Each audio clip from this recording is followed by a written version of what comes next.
जय हिंद दोस्तों, आप सभी का बहुत बहुत स्वागत है आपके अपने YouTube चैनल विजय जीएस और फैमिली में। दोस्तों आज का जो हमारा लेक्चर होने वाला है वो होगा वर्ल्ड ज्योग्राफी पर। दोस्तों वर्ल्ड ज्योग्राफी का हमने बहुत ही प्यारा चैप्टर चुना है जिसका नाम है वायुमंडल। दोस्तों वायुमंडल से प्रश्न परीक्षाओं में देखने को मिलते हैं, इसलिए हमने इस चैप्टर को चुना है। तो दोस्तों आप लोग वीडियो में अंत तक लगे रहिए और हर एक पॉइंट को आप अच्छे से समझने का प्रयास कीजिए। सबसे पहले हम जानेंगे दोस्तों वायुमंडल। आपको डायग्राम में दिख रहा है दोस्तों, ये जो डायग्राम आपको दिख रहा है यही है दोस्तों वायुमंडल। क्लियर है? तो दोस्तों वायुमंडल की बात करते हैं तो वायुमंडल के ऊपरी परत के अध्ययन को दोस्तों एयरोलॉजी कहते हैं। तो वायुमंडल के ऊपरी परत के अध्ययन को हम क्या कहते हैं दोस्तों? एयरोलॉजी कहते हैं। क्लियर है? और निचली परत के अध्ययन को दोस्तों चलिए बताइएगा, उसे हम बोलते हैं मेट्रोलॉजी। क्लियर है? यहाँ तक किसी प्रकार का अब आपको दिक्कत नहीं होना चाहिए।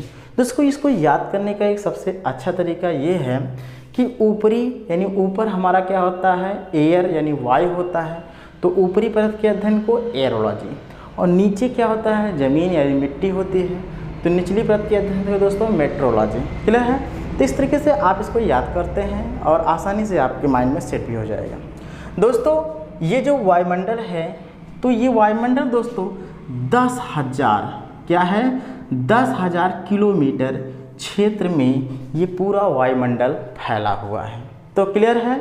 तो वायुमंडल कितने हजार किलोमीटर क्षेत्रों में फैला हुआ है? तो 10,000 किलोमीटर क्षेत्रों में वायुमंडल का विस्तार है। अगर मैं बात करूं वायुमंडल में कौन कौन सी गैसें पाई जाती हैं, ये पॉइंट जानते रहिए दोस्तों। वायुमंडल में दोस्तों नाइट्रोजन गैस पाई जाती है। क्लियर है?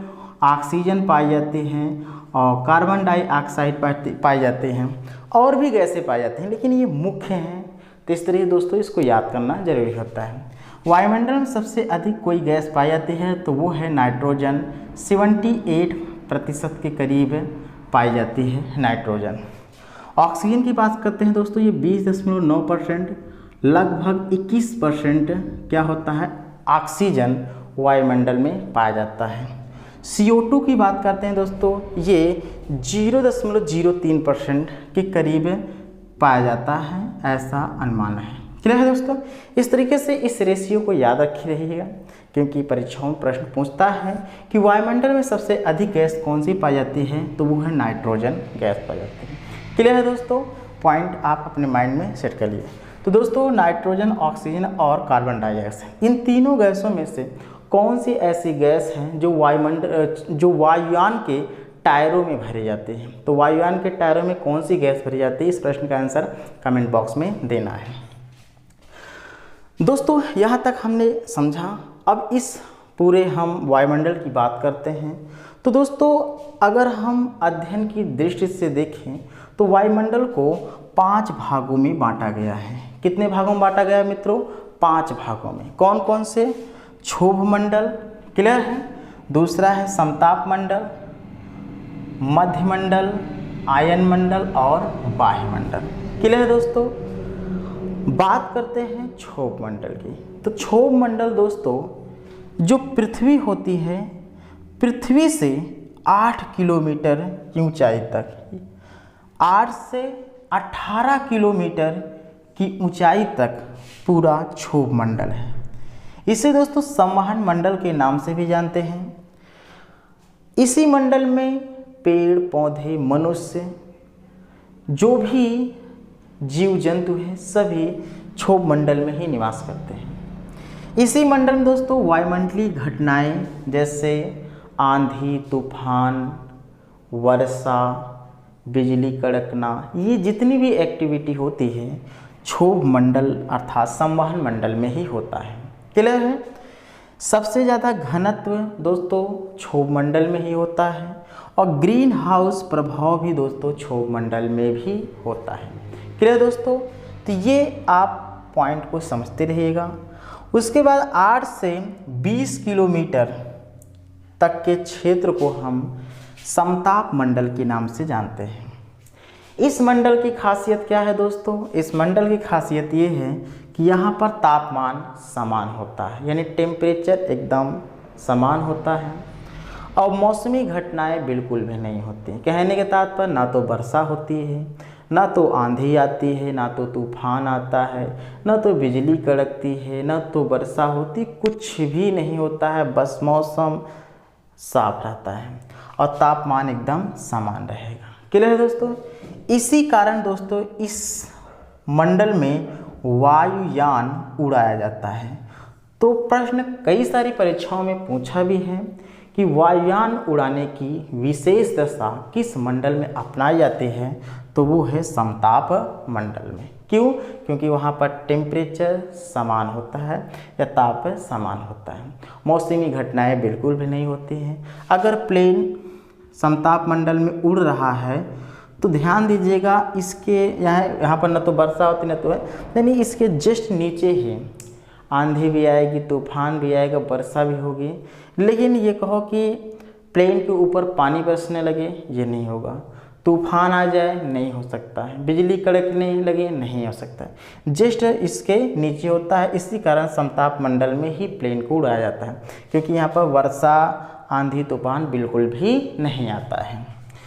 20 से 35 किलोमीटर का जो एरिया होता है दोस्तों, इसे ओजोन मंडल कहते हैं।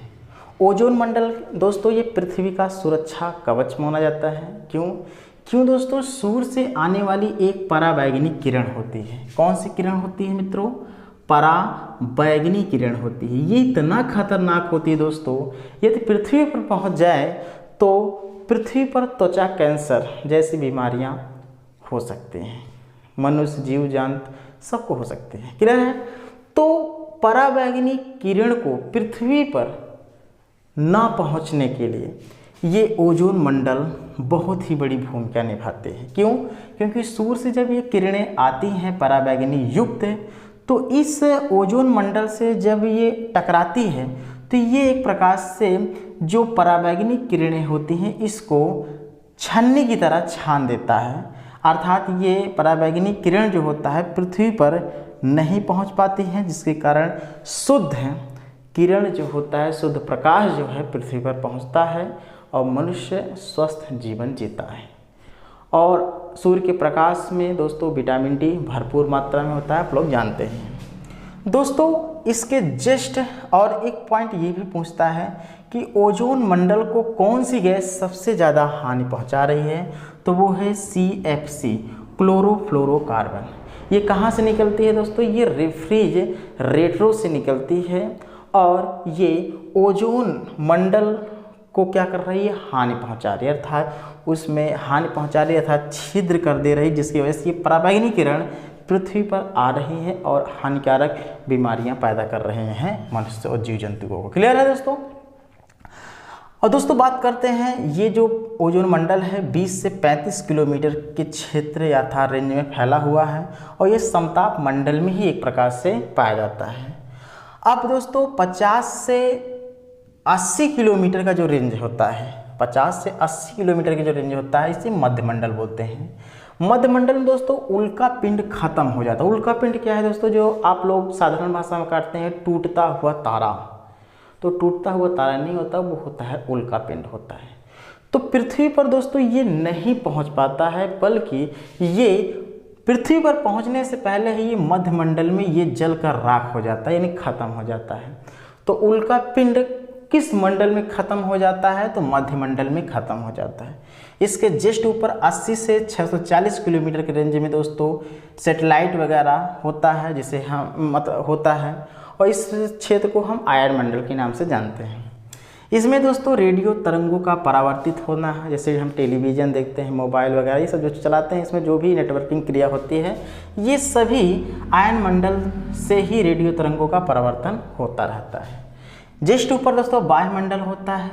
वायुमंडल में ही सूर्य उपस्थित है और ध्यान दी दोस्तों इसी मंडल में या वायुमंडल में ही दोस्तों हीलियम और हाइड्रोजन जैसी गैसें पाई जाती हैं। इसके बाद दोस्तों कोई मंडल नहीं होता है, अंतरिक्ष आ जाता है। तो इस तरह दोस्तों ये हमारा छोटा सा प्यारा सा लेक्चर था। आशा है कि आपको समझ में आ गया होगा। तो दोस्तों कल फिर मिलते हैं एक नए लेक्चर के साथ। आज के लिए बस इतना ही। जय हिंद, जय भारत।